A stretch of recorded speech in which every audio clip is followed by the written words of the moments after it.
Hello, welcome and good evening guys. Tech Bidyut চ্যানেলের আরেকটি নতুন mobile launching review and analysis ভিডিওতে তোমাদের আরও একবার অনেক অনেক স্বাগত জানাচ্ছি। গাইস, অলক্যাটেল নামে নতুন একটি মোবাইল কোম্পানি তাদের ভি সিরিজে 3টি মোবাইল লঞ্চ করতে চলেছে বাজারে। অলক্যাটেল V3 আলট্রা, V3 প্রো এবং V3 ক্লাসিক। আমরা V3 আলট্রা এবং V3 প্রো মোবাইল দুটি নিয়ে এই চ্যানেলে আলোচনা করেছি পুঙ্খানুপুঙ্খভাবে। আজকে অলক্যাটেল V3 ক্লাসিক মোবাইলটি নিয়ে এই ভিডিওটিতে পুঙ্খানুপুঙ্খানু চুলছেরা বিশ্লেষণ করব। মোবাইলটির ফিচার্স কি, দাম কত, নেওয়া যায় কিনা, সব কিছু নিয়ে বিস্তারিত আলোচনা করব। তার আগে তোমরা যদি চ্যানেলটিতে নতুন এসে থাকো, চ্যানেলটি সাবস্ক্রাইব করে রাখো, কারণ চ্যানেলটিতে নতুন নতুন মোবাইল নিয়ে পুঙ্খানুপুঙ্খু আলোচনা হতে থাকে এবং মোবাইলটি নিলে লাভ হবে কি লস হবে তা বলে দেয়। তো চলো গাইস, আমি বিদ্যুৎশীল শুরু করছি আজকের মোবাইলটি নিয়ে চুলছেরা আলোচনা। প্রথমে যদি আসি মোবাইলের ডিসপ্লে এবং ডিজাইনে, তাহলে দেখতে পাবো ডিসপ্লেতে ব্যবহার করেছে 6.82 ইঞ্চির IPS স্ক্রিন, ব্যবহার করা হয়েছে 16 million colours, resolution 1080x2460 pixel, refresh rate 120 hertz, display PPI ঘনত্ব 395 PPI, screen to body ratio 87% এবং যেখানে ব্যবহার করা হয়েছে 5 হোল ডিসপ্লে। মোবাইলের ডিসপ্লেতে বেজেল রয়েছে। মোবাইলটি যথাযথ ভারী এবং মোটা হতে চলেছে। পিছনের ক্যামেরা ডিজাইন গোল মডেল করা হয়েছে। পেছনের ক্যামেরায় ব্যবহার করা হয়েছে 50 মেগাপিক্সেলের wide angle camera. Camera feature হিসেবে রয়েছে অটো ফোকাস, HDR, প্যানোরামা ইত্যাদির মতো গুরুত্বপূর্ণ ফিচার্স। পেছনে রয়েছে এলইডি ফ্ল্যাশ এবং যেখানে পিছনের ক্যামেরা দিয়ে 30 FPS 1080-তে ভিডিও রেকর্ডিং করা যাবে। সামনের ক্যামেরায় ব্যবহার করা হয়েছে 8 মেগাপিক্সেলের ওয়াইড অ্যাঙ্গেল সেলফি ক্যামেরা এবং এই ক্যামেরা দিয়েও 30 FPS 1080-তে ভিডিও রেকর্ডিং করা যাবে। এবার আসবো মোবাইলটির টেকনোলজিতে কী রয়েছে। অপারেটিং সিস্টেমটি দিয়েছে অ্যান্ড্রয়েড 15, প্রসেসরটি ব্যবহার করেছে মিডিয়াটেক ডাইমেনসিটি 6300, CPU রয়েছে 2.4 GHz অক্টা কোরের প্রসেসর, GPU রয়েছে ARM Mali G57 এবং রয়েছে জাভার পরিবর্তে ব্রাউজার। মোবাইলটিতে ব্যবহার করা হয়েছে 8GB র্যাম এবং 128GB স্টোরেজ। 8GB র্যামকে পরবর্তীতে 16GB পর্যন্ত বাড়ানো যাবে।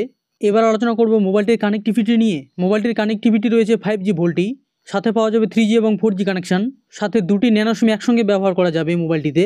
সিম স্লটগুলি হাইব্রিড স্লট, রয়েছে ওয়াইফাই, হটস্পট এবং ব্লুটুথ 5.4 কানেকশন। USB হিসেবে ব্যবহার করা হয়েছে USB Type-C 2.0। মোবাইলটির এক্সট্রা ফিচার হিসেবে রয়েছে GPS, ফিঙ্গারপ্রিন্ট সেন্সর।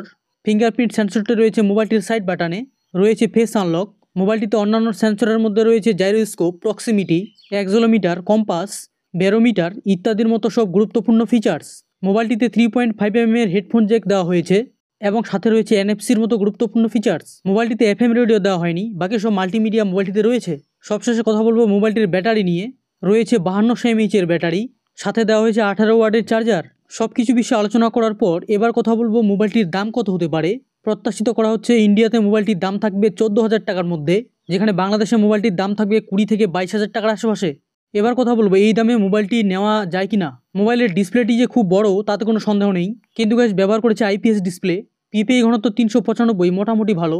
রিফ্রেশ রেটও 120 হার্জ। ক্যামেরাতে ব্যবহার করা হয়েছে পিছনের ক্যামেরাতে 50 এবং সামনের ক্যামেরাতে 8 মেগাপিক্সেল। প্রসেসর রয়েছে মিডিয়াটেক ডাইমেনসিটি 6300, সাথে 8GB র্যাম, 128GB মেমোরি।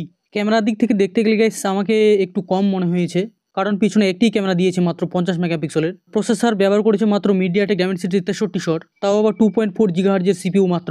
মোবাইলের স্পিড খুব একটা ভালো হবে না। কানেক্টিভিটি ঠিকঠাক আছে, কিন্তু ব্যাটারি ব্যবহার করা হয়েছে মাত্র 5200 mAh এর। তার থেকেও ঘাটিয়া হচ্ছে তার চার্জারটি, মাত্র 18 ওয়াটের চার্জার দিয়েছে।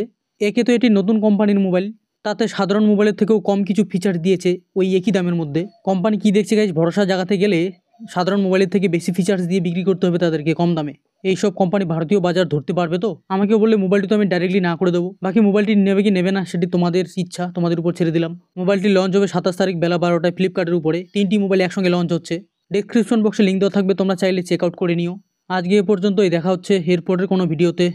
ভিডিওটি ভালো লাগলে একটি লাইক করে দিও। চ্যানেলটি সাবস্ক্রাইব করতে না চাইলেও বন্ধুদের সঙ্গে একটি শেয়ারের আবদার রাখলাম তোমাদের কাছে। অন্তত একটি শেয়ার করে দিও, তাহলে অন্য বন্ধুদের উপকার হবে। দেখা হচ্ছে এরপরে কোনো টেক প্রোডাক্ট নিয়ে চুলছেরা আলোচনায়। ততক্ষণে tata, bye bye, take care, জয় হিন্দ এবং ভারত মাতা কি জয়।